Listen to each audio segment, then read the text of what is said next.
Hello and welcome back to another video. As the title suggests, this is my top Sega Dreamcast shoot-em-ups. When many people think of great shoot-em-ups, they automatically think of the Sega Saturn. But for me, the humble Dreamcast has probably got one of the greatest libraries of shoot-em-ups of any system. There's 25 traditional shoot-em-ups to pick from, but technically there's only 23 because 2 of them are variations of the same game. But let's take a look and see what we end up with. Right, unfortunately every list has to start somewhere, and this list starts with this stinker. Ducks looks like a flash game from the early 2000s. It's incredibly difficult and very tedious. It has the same gameplay style as R-Type, but unlike R-Type, it has no replayability. And I honestly think that if this game wasn't released on the Dreamcast, then no one would even know it existed. It did get a re-release in Ducks 1.5, which lowered the difficulty and made a few tweaks. Doesn't make it any more fun though, but it does improve over the original, so Ducks 1.5 makes it to the 24th spot. Number 23 is Giggling 2. The first Giggling is an absolute classic and makes it further down my list. But the sequel is just a disappointment. The graphics have went from a nice 2D sprite to a 3D-ish polygon look, which has aged badly. My main complaint though is the shield mechanic, which the series is famous for. While the first game used it as a bit of a gimmick, the sequel relies too heavy on it, almost to the point that the bullet patterns are impossible to avoid without using it. Number 22 is Last Hope. Last Hope is a brutal game. Again, similar to R-Type in its playstyle, it has a rewarding but frustrating nature, where you slowly plod along the level, gaining just a few inches before death comes a knocking. Many people thought the game was too hard, so they did a re-release again entitled Pink Bullets. They changed the colour of the enemy bullets to pink, hence the name. These made the bullets slightly more visible, allowing the game to be a little bit more easy. But it's still an incredibly difficult game. So Last Hope Pink Bullets makes it in at number 21. And number 20 is Rarajay. Rarajay was a very late release for the Dreamcast. It has a nice cartoony look to it, which certainly divides people. It has a catchy, upbeat soundtrack, but I find the game a little boring. The bullets move quite slow and you have a very small hitbox. Add in a shield that you can hold up to defend yourself against the bullets and you have quite an easy game.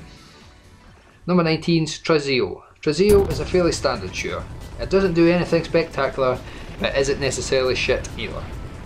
It would be higher up on the list if it was a cheaper game, but unfortunately it goes for around the £50 mark, so it's quite difficult to recommend. Number 18 is another version of Ducks called Redux. Redux is a complete overhaul of the original game. Fortunately, it has been improved in every way. Graphics look a lot nicer, although they do appear quite blurry on the Dreamcast version.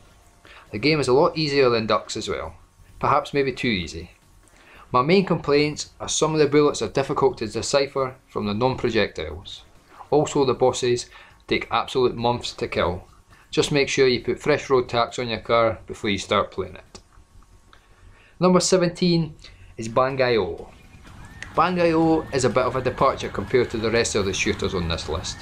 It's more of an arena shooter than horizontal, but don't let the tiny sprites fool you.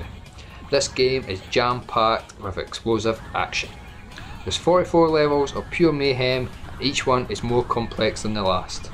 The action can be a little hard to follow once it gets going, but it's really fun and a nice change from your standard shmup. And number 16 is Twinkle Star Sprites. Twinkle Star Sprites is like no game I have played before. It's a puzzle game and a shooter game, but it works exceptionally well. It appears very simple at first, but can get very tactical in the later levels. A highly recommended game if you can get it for a good price. Coming in at number 15 is Chaos Field. Chaos Field is a unique shooter on the Dreamcast. You don't actually fire against any other ships, but simply go from one boss to the next. In this regard, it plays a little bit like a puzzle game, and every boss has different bullet patterns and weak points. I prefer my shooters with a little bit of variety, but there's no denying, as a boss rush mode, Chaos Field is really good. And number 14 is Karos. Karos plays almost identical to Rarajay, but in my opinion looks absolutely gorgeous.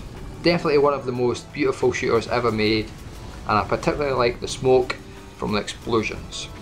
It reminds me of grey shaded tattoos that are all the rage recently. As well as your standard weapon, you have a sword attack, which also appeared in Rarity and in Chaos Field.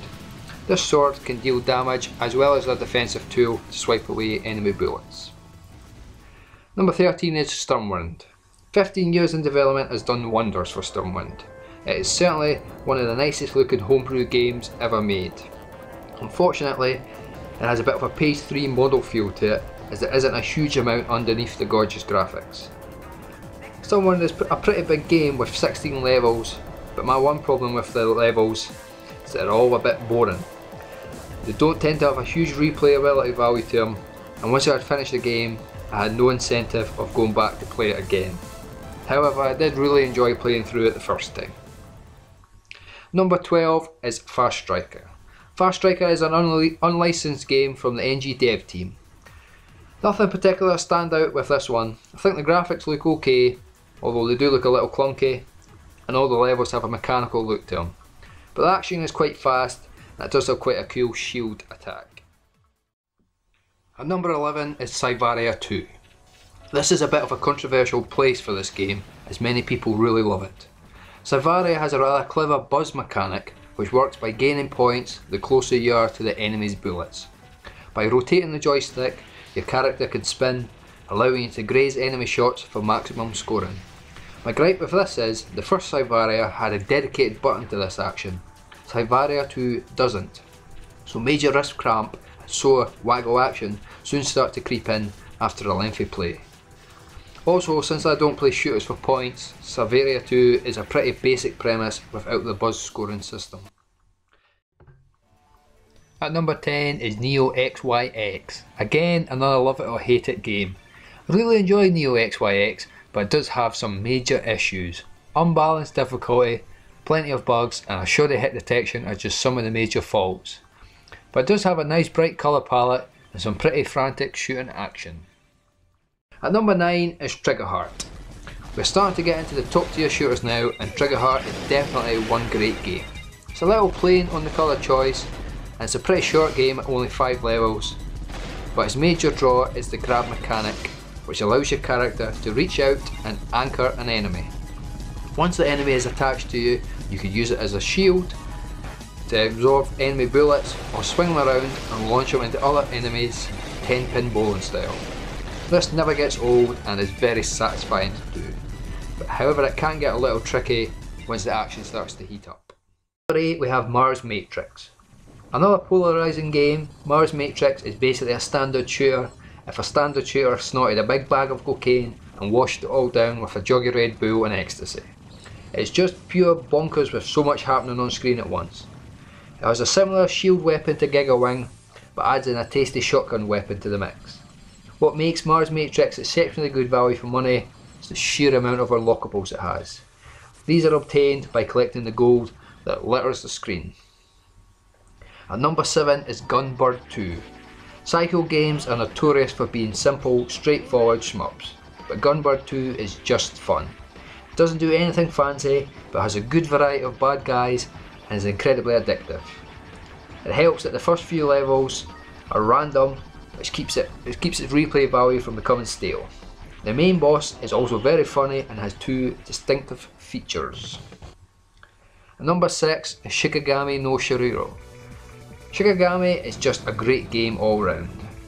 It has a slightly less hectic feel to it than other shooters, but the bullet patterns can be incredibly difficult, but very satisfying to weave through. Great music and plenty of characters make this a must-have title. And at number 5 we have Giggling. I don't know what it is about Giggling, but I just think it is great. Music is quite repetitive, but it does have a high tempo, especially the boss music, which reminds me of the Mortal Kombat song. I like the use of the shield mechanic to get you out of a jam, but unlike the sequel, the game doesn't rely too heavily on this. There is a bit of lag in the controls, but that can be forgotten about due to the fun factor. At number 4 is Ikaruga. This would be many people's number 1 game, but here it is at the number 4 spot. There is no doubt Ikaruga is a masterpiece. However, for me, the switch mechanic in the game becomes slightly annoying in the later levels. The game does have a huge feel to it, and you really do feel immersed due to the haunting musical score, which sounds like an army attack in 1 minute and soft cries of despair the next. My main complaint is due to the huge scale of the game. Repeating the first 2 levels kinda drags on after a few goes, and repeating them is something you will do often, as after the 3rd level the difficulty cranks right up.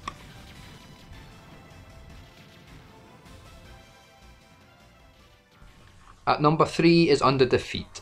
Another NG dev team game here, and Under Defeat is an absolute cracker.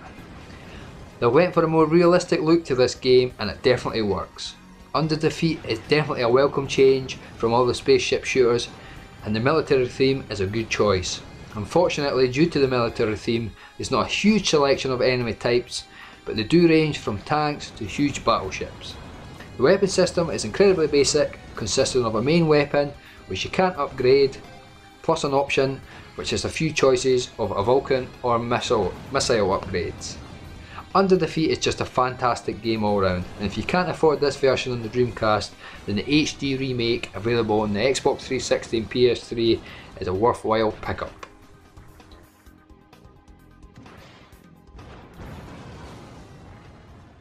So here we have the mighty Border Down in the number 2 spot. Border Down is sort of infamous for being the most expensive shooter on the Dreamcast, but rest assured the price is definitely justified. It's hard to imagine this was made by just a few people, as it looks spectacular. Especially while using a huge laser beam, it just fills the screen with delights for the eyeballs. Border Down is made for fans of hardcore shmups by hardcore shmup fans. The game takes no prisoners with only 1 credit and 3 lives. I'm sure all of you are aware of the Border Down aspect of the levels, in which when you die you actually play a harder version of the same level. In reality though, the levels do get harder, although they do get incredibly shorter, so playing on a higher difficulty sometimes is easier. Border Down is just simply a masterpiece. It learns from years of great games like G-Darius and the Gradius series and improves on all of them. A must have for any shooter fan or even a Dreamcast fan.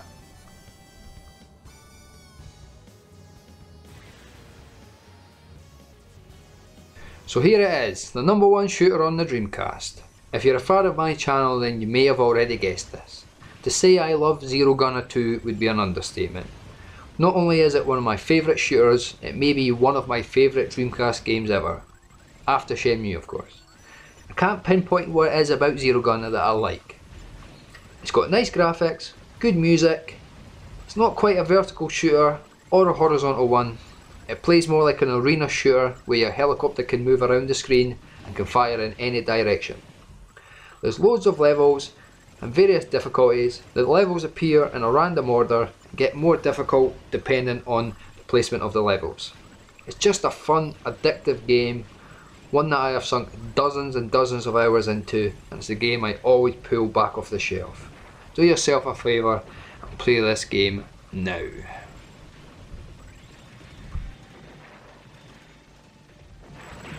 you go guys, was number 1 what you expected? Please bear in mind that this is my own personal opinion and I'm sure yours differs. So if you want to let me know what your favourite game is, please feel free in the comments below, or better yet, make a video response. This has been my top 25 Sega Dreamcast Shmups. Please give all these games a try, they're all fantastic, apart from obviously Ducks. But I'll leave you with a couple games that are not quite traditional shoot-em-ups, but still worth a go, because they're in the same sort of genre. Take it easy guys, I'll see you next time.